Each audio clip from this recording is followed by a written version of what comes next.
Hi, I'm Dr. Amy Robbins, and welcome to Life, Death, and the Space Between podcast. I'm a licensed clinical psychologist and medium, and here we explore life, death, consciousness, and what it all means.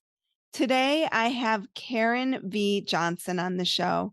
Karen is a graduate of Georgetown Law Center and a former Fulbright Scholar in Afghanistan and holds master's degrees in public health and public international affairs. Karen is a retired administrative law judge who practiced criminal and energy law for more than 30 years. She is also a former Army officer, Major USAR, inactive. Karen was personally trained by Alberto Yeah. Viodo and is the faculty at Four Winds Society and a master practitioner of energy medicine. She is trained extensively in the teachings of illumination, soul retriever, extractions of energy and entities, divination, and death rites. Living Grieving, Using Energy Medicine to Alchemize Grief and Loss is her first book out now, and it is fantastic. Thank you. Thank you. Thank you for having me. So let's get started by talking a bit about what your journey has been, because it's a very powerful, it's an exceptionally powerful journey to this work. Yeah, so I really didn't have a spiritual background. I wasn't one of those people that was a big church person or a spiritual person at all. I was pretty much left brain, living life in Washington D.C. as a federal judge and with two kids, and then my 27-year-old son passed over from a heroin overdose, and so sometimes death is a doorway into spiritual life, and it Mhm. was for me. And I really think Ben was there to help me on that path because when he passed, I was in South Korea on a vacation, just a nightmare situation, and got a call from a detective. And I just knew something was wrong that whole afternoon. I was feeling sick. I wasn't feeling well. And then he called and I didn't recognize the number. So I didn't get there in time, but I called the person back, which I don't normally do. You know, when you don't know the number, Mhm. let's see Mhm. if they leave a voicemail, right? And it picked up, it was a detective. And I said, "What's going on? It's about your son. What's going on?" Right? And he said, "Where are you?" And I said, "I'm in South Korea. What's going on?" Right? And he said, "Well, I'm sorry to tell you, but he's passed." I'm like, "What are you talking about?" Mm. Yeah, he overdosed from heroin and he's gone. And, this is the call that you never want to get and you never Oh. really recover from, I don't think, the shock of it. Mhm. So night is day there, day is night in South Korea. The time difference, I couldn't even get in a plane for 12, 14 hours, and I didn't get home for 24 hours. So it was just this really long process of calling everybody. And then I got to the airport finally, and he came to me just like he was in life. This big, he's 6'8", big, happy Oh grin, my gosh. right? Happy guy with his big old grin. And then he kind of faded away. And called my ex-husband. I said, "You got to call to the ME. I think he's alive. I think he's alive. He's in the freezer and he's trying to get out. You got to." I'm hysterical. Mhm. As only Understandably yeah, so. I'm hysterical. So, they were very nice at the ME's office. And they went and looked and they said, "I'm sorry, but he's gone." And then that began a process of me feeling him and sensing him around me. I couldn't hear what he was saying. All the clairs, clairaudient, clairsentient, all these different clairs, clairvoyant. So I could sense him and see him, but I couldn't hear him. And so 3 weeks later, I did what I would never imagine have done in my left brain world was to look on Google and Mr. Google for mediums around Mhm. me in Virginia, in Fairfax County. Fairfax County is one of the wealthiest counties or the most educated counties in the United States. And so I didn't come across anybody that was particularly spiritual or religious. So lots of well-educated people. We certainly didn't talk about those kind of matters. And to my surprise, a whole list of people popped up. And so I didn't know which to pick, but all of a sudden one woman's picture was bigger than the other. And so I thought, well, I'll choose that one. Hmm. And, after a while, this is the way spirit communicates with me. Whenever I'm looking for something, one picture will be bigger. And then I went back a week later to this website, and her picture was the same size as everybody else's. Wow.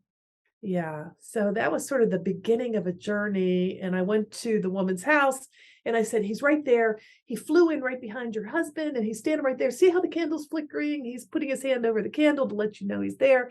What's he saying?" And so we had a wonderful session, and, everything she told me was just sounded like him. Like, "It is what it is, mom. It was a big mistake. I should never have done that." They went to a party and got drunk, and then someone had a bright idea of trying heroin. So he wasn't an addict. He was just went to a party, right? But anyway, so I said, "He's right there." And so wonderful session. And then afterwards, she said to me, "You might have some skills yourself." Because most people have no idea there are deceased loved ones in the room, let alone you can see them and he's standing there and he's waving his hand. So maybe that's something you want to work with. And of course, I did because I only wanted to talk to him. I didn't, Right. yeah, right, over and over and over again. And so it just led me on this really long path of going to the spiritual centers. So I Kabbalah, um, the spirit paintings, mediumship, anything like crystals, all kind of things to try to hone my instincts so that I could communicate more with him. Of course, the side effect was that then I started commuting with lots of people on the other side who passed, and they would show up. So, they would show up in my bedroom. And then one day I said, "Okay, everybody out of my bedroom." And they left. And I said, "Huh." And then I went out in the hallway and down the thing. I said, "Okay, everybody out of my house." And they're out of Mhm. my house. So, but that's sort of a little side thing that I do is help spirits to cross over, because there are a lot of spirits that kind of need a little help, especially ones that maybe committed suicide or had an accident or something else that was very abrupt kind of death that they need a little help crossing over. So with this, when this happened to you, no, I hear from a lot of people who want this to happen to them, right? They've lost their loved one. They can't see them. They can't experience them. They don't feel them. Is there something that you would do to encourage people to open up so that they can start to have these experiences? I mean, him coming to you, I had a similar experiences, which is why I'm on this path as well. Spontaneously is feels to me like a lottery win when you lose someone versus, well, some people it might scare, but versus like those people who desperately want to connect but can't. I don't know why it happens so spontaneously for some people and not for others. I mean, I think we all end up screaming, give him back, I want him back." And trying to bargain with God, the universe, whatever you believe is out there. And but sometimes it takes a little bit of time for our senses to open up. And we've been very left brain all our lives, and people telling us, "Oh, there's nothing there, and it's your imagination, and don't believe that." And even in the DSM, the Diagnostic and Statistical Manual, there's a special little place for people that are grieving too hard, right? So we Mhm. them. So, I think it's getting over that hurdle of disbelieving and allowing yourself to tune into your intuition. And most of us have our intuitions been cut down, shut off, because over the years, we've been told, "Oh, just the facts, only the facts. Don't believe that. Don't rely on your intuition." And so seeing, hearing all that is really intuitive.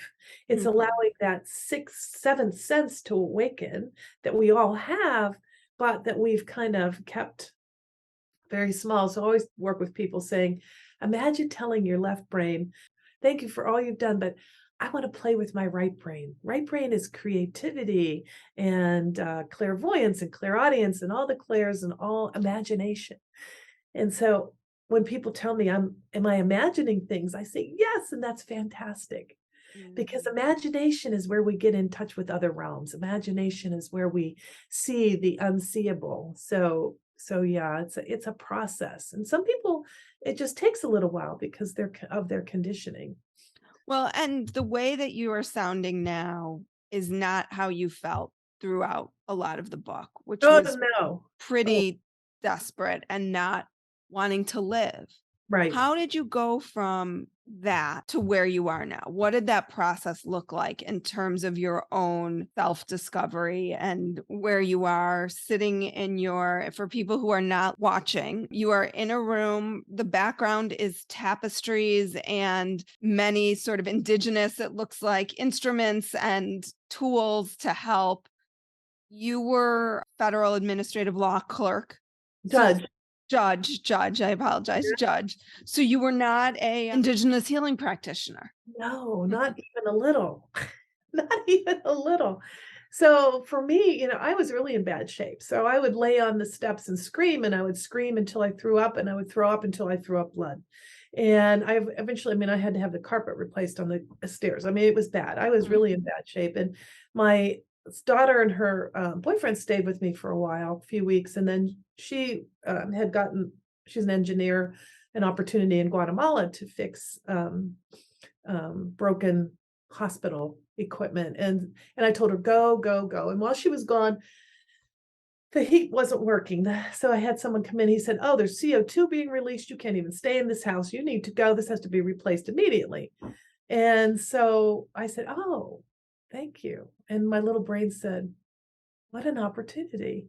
So I, instead of getting it repaired, just went to sleep every night and thinking I wasn't going to wake up in the morning.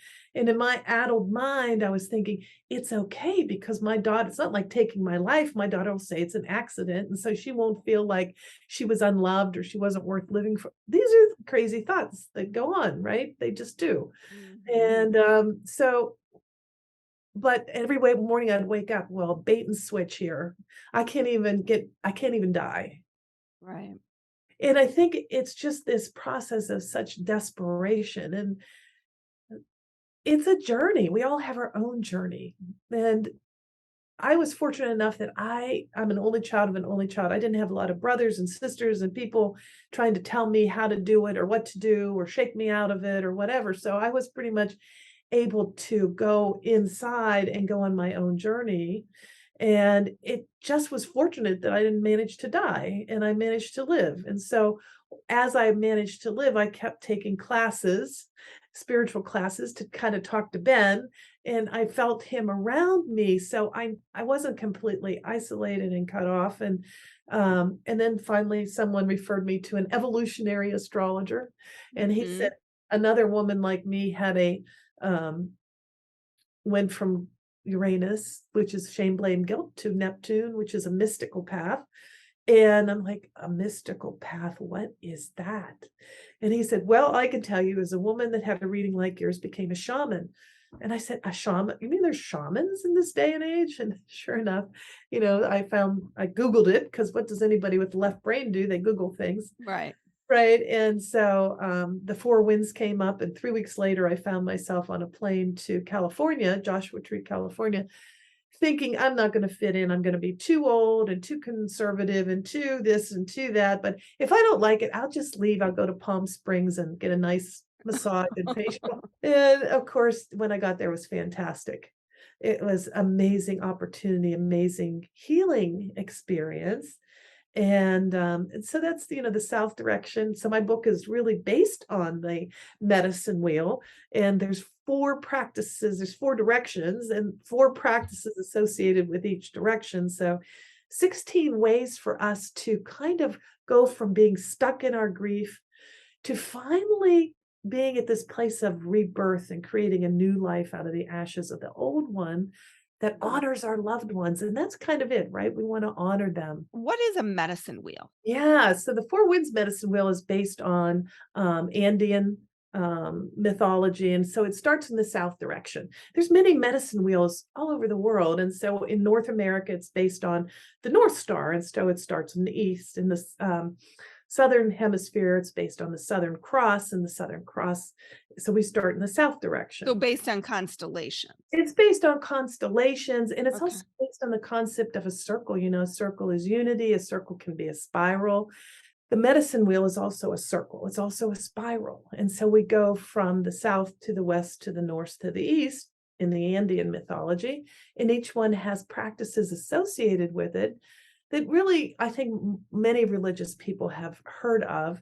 like non-suffering, non-attachment, non-engagement. I mean, these are not anything. The beauty way, walking in beauty. What does that mean? Mhm. Right. So each direction has practices associated with it, and also a concept of sitting in ceremony. So a lot of books are going to talk about what you need to do. You need to go on a date, or you need to go out to a movie, or you need to do this. These are all things in the physical realm. And Mhm. people say, well, I'm not ready for that. I can't handle that. I don't want to do that. And I totally get that. I couldn't either. So, what we want to do, I have people sitting in ceremony, sitting in quiet with a book and pen and paper and a candle and a pie plate under it because we're going to be burning some things. And this way, you're getting into ceremony. And we Mhm. understand ceremony when we walk into a temple or we walk into a church or we walk in and there's candles. We get that feeling of these sacred places. We get the feeling of the divine. We get the feeling of expansiveness. And if we're not even a member of that particular religion, we might go up and light a candle with the concept that we are sending our prayers or following the smoke to wherever they need to go, whatever your concept is, of the universe, God, the collective consciousness, whatever it is for Mhm. you, it's okay. And so this is kind of mirroring that experience of divine, of accessing the divine. And we're also moving our brains up from our reptilian brain, the day of our day-to-day brain, fear, fighting, all those kind of things, up to our ceremonial brain, our neocortex. And at the level of the neocortex, our God brain, we can move things like a feather blowing in the wind instead of trying to drag ourselves along in the physical realm. So my book is really having people, it's like a precursor to the other books, maybe. It's a precursor in the sense that once you find out in a very ceremonial way from your neocortex, from that level, where you're stuck and how you can become lighter and how you can actually be reborn, um, then you're ready to step into the physical realm. Then you're ready to change things around and you're ready to look at things. But everybody's stuck Mhm. somewhere else. Shame, blame, guilt, Mhm. triangle, trifecta. And we get stuck in there. People ruminate over and over and over again about the stories. I should have done Right. this. I should have Would have done done this. I could have done that. I should have stopped this. I I should have should, known. oh, I should have taken them there. I should, because our egos tell us that we're in control, right? If only we had done something different, they would have been different, which isn't Mhm. really true. It's not really real and it's not really true. But having the opportunity to write down all those things that are going rapidly around your head, it kind of takes them out. And then you give them over with your intention to release it and open your heart to other ways of perception, of being, of thinking. So this notion you talk about transformation, resurrection, and rebirth. So there's these three pieces of it sounds like of one's movement, transition. Yeah. And then within that is the medicine wheel, like the medicine wheel helps you sort of move through these transitions. Kind Is of an that overlay. It's an overlay. So you have the medicine wheel structure, and overlaid on top of that, like a fulcrum sort of thing, ours is this journey of the bereaved. And so we're familiar with, many people are familiar with the hero's journey, Carl Jung. And mhm. so, but this is our own special journey. It's the journey of the bereaved. And the bereaved, we take the same journey as our loved ones take. And many cultures talk about transition, of the dead from their body to the spiritual realm, resurrection, waking up on the other side. Ooh, whoa, I'm somewhere different, right? Rebirth, being reborn. And so that's the same journey that we take, as the bereaved. And my book is really aimed at the bereaved and how we might take a journey that's our own journey that's going to take as long as it takes. No people telling us, okay, it's time to move on. I don't know who's Right. It's been a year. it's been Get a on year. with it. Yeah, a year. It's been a month. It's, in our click society, fast, fast, fast, everything is a soundbite. Everything is like, well, why is she still talking about that? Well, and I really appreciate this transformation, resurrection, rebirth feels so much more, most people, if you've listened to my podcast for a while, you know this because I've said this before, but they think that Elizabeth Kubler-Ross's stages of grief are stages for the grieving. That was originally for Yes. those who she was watching die and the stages they went through. Yeah. This feels really resonant in terms of how we could think of our grief. And if we thought of it this way, my Yes. God, what that could really do to open people up. Yeah. Oh, okay. I'm in the transformation stage. I'm working on my stuckness. Oh, I'm starting to awaken to potentially this new life. And then I'm going to create that new life. Because I think people think, like, when am I going to get back to how I was before or the old way of being, as if that's even possible, Right. ever. We don't expect, as a new mom, I certainly didn't, that I was some way going to get back to my old life before having a child. Right. It's just not possible. So how could you go on after losing someone to go back to an old life? We recognize in our culture the transformational nature of parenthood, marriage. We celebrate them because they're associated with joy and happiness. The transformational energy of grief, ooh, we don't want to touch that because we associate it with sadness and despair and hopelessness, and we don't like that. And so the same thing with people who are divorced, they sometimes we become pariah. We become isolated and alone because we know we make people feel uncomfortable with our grief. Mm. And so then we start saying, no, I'm not going to go. I'm not going to do this. I'm not going to do that. And yet we're stuck. We're heavy. This energy is so heavy. People tell me all the time that, this is so heavy. I don't even know what to do. I don't know how to begin to move this, right? It's like this elephant. What elephant? This elephant that's sitting in our heart that we're supposed to somehow magically shift and get back to being joyous and happy. And that can happen, but it's going to happen in your own time and in your own way. And can you take us through a few of practices in the different directions? So in the South, I'll go through them, but then I'll ask specifically. So you Sure. have the non-judgment, non-suffering, non-attachment, and then the beauty way. Yeah. Can you tell us about the beauty way? Oh, yeah. The beauty way. I love this one. And I often tell my clients to get a piece of paper and write practice beauty on it and put it on your refrigerator. And every day, do one thing that makes you happy, that brings joy into your life. Because when we're stuck in grief or we're stuck in caregiving or our children are in addiction and we're in fear every day, we forget about all the things that bring us joy. And so we're digging our neural networks deeper and deeper and deeper about sadness and despair and hopelessness. So practicing beauty is a way of also starting to build hope into our neural networks to allow our brains to kind of focus on something other than the darkness that we see.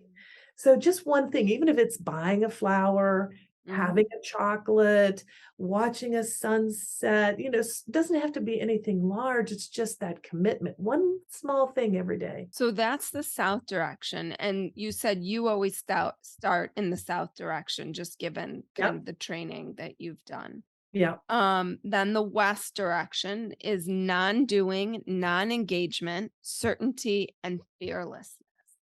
So let's talk about certainty here and Certain. what that looks like.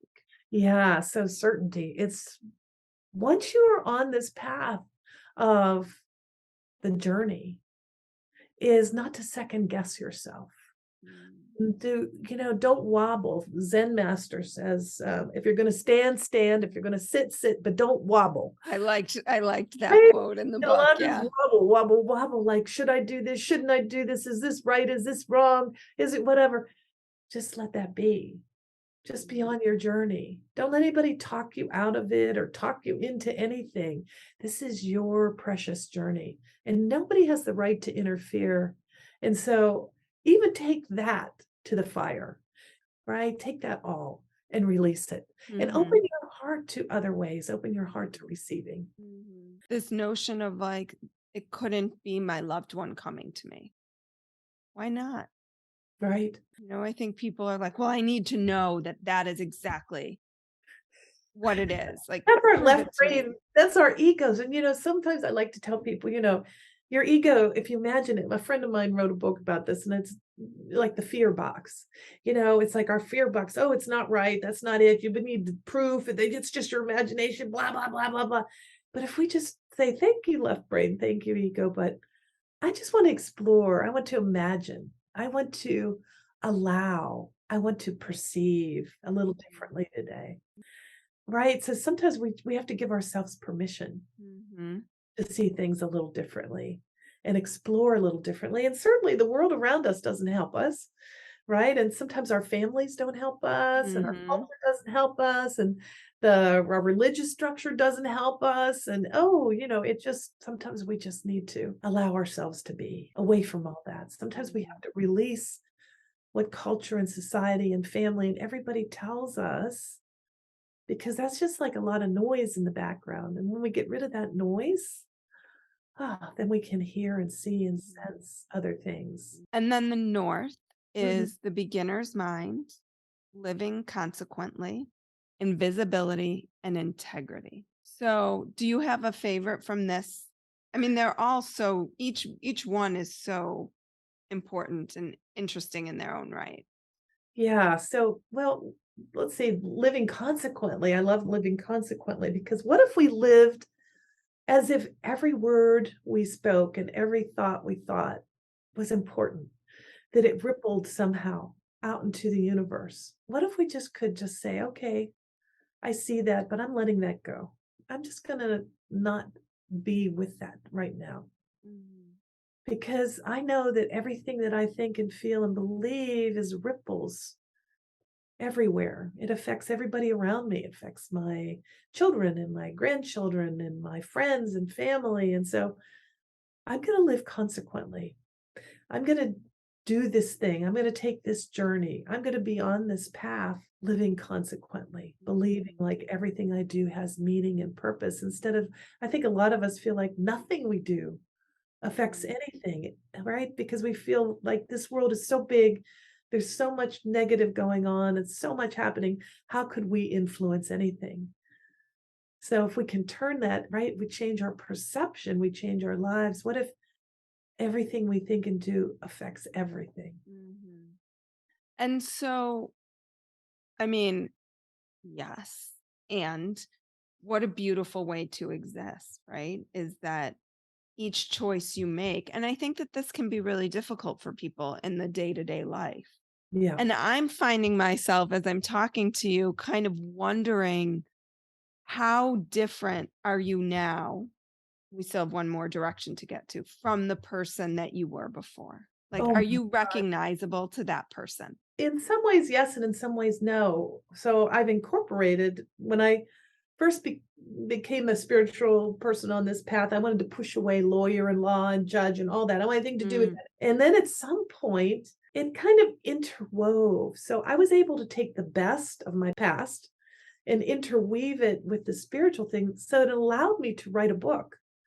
And to write a book mm, that's actually, I won the grand prize with Hay House. I won a $10,000 grand prize.